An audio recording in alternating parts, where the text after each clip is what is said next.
Hello there, the Qatar Goodwood Festival is fast approaching, so let's take a closer look at the expected weather conditions through the 5 day event. Now we'll start on Monday night because this is crucial for Tuesday's weather. Here's the jet stream over the Atlantic, and what you see here, this little dip in the jet stream, this is a trough, and within these we can sometimes develop areas of low pressure. So that's the one thing we're keeping a very close eye on through Monday night into early Tuesday. Here's our area of low pressure to the west of the Bay of Biscay.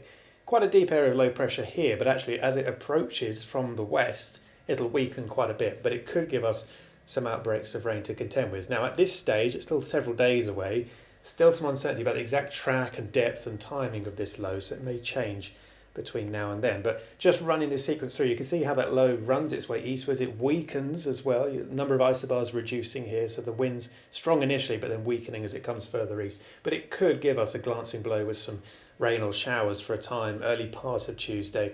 Maybe some quite blustery conditions too, but eventually pulling away come the afternoon. So that's something to keep an eye on. It may change in the forecast. That eventually pulls away through Tuesday. Perhaps some showers developing for the afternoon behind it, but by Wednesday and midweek we're getting this ridge building in. Now it's not a particularly strong ridge, it's very slack. There's not many isobars left over the UK, so despite it being ridge dominated and often dry, there could still be one or two showers that develop in the afternoons and evenings courtesy of that daytime heating. So that's just something to keep an eye on.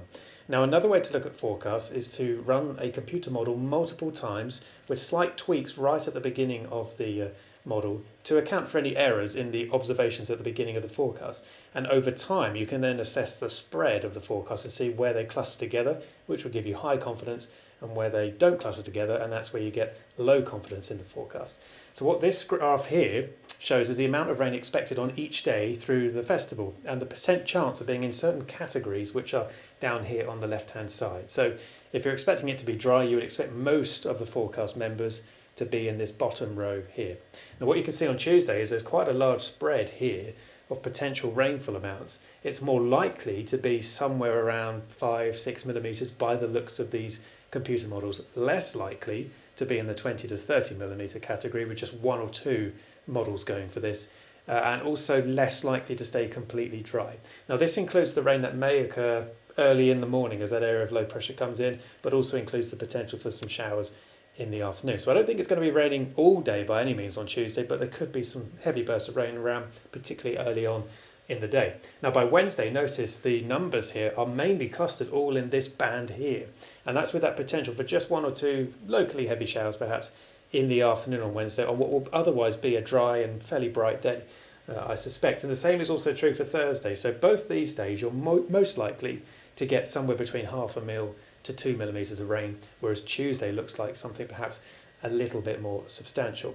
By the end of the week, you'll notice the most likely bars are now down here. So we are getting some members here suggesting it will stay dry all day Friday and Saturday in this bottom bar here. So it's not set in stone, but the overall trend is Tuesday looks the slightly wetter day, and it actually dries out more as you go further forward in time through the remainder of the week. So to try and put a little bit more detail on that day by day for the festival, as I say, Tuesday has the potential for some heavy showers. At the moment, we're basing it around a 50% chance of getting some wet weather during the course of Tuesday daytime. Temperature is expected to be around 20 degrees come the afternoon, which isn't far off average for the time of the year. And it could be quite breezy in the morning, but the wind should ease down by the time we get through to Tuesday afternoon.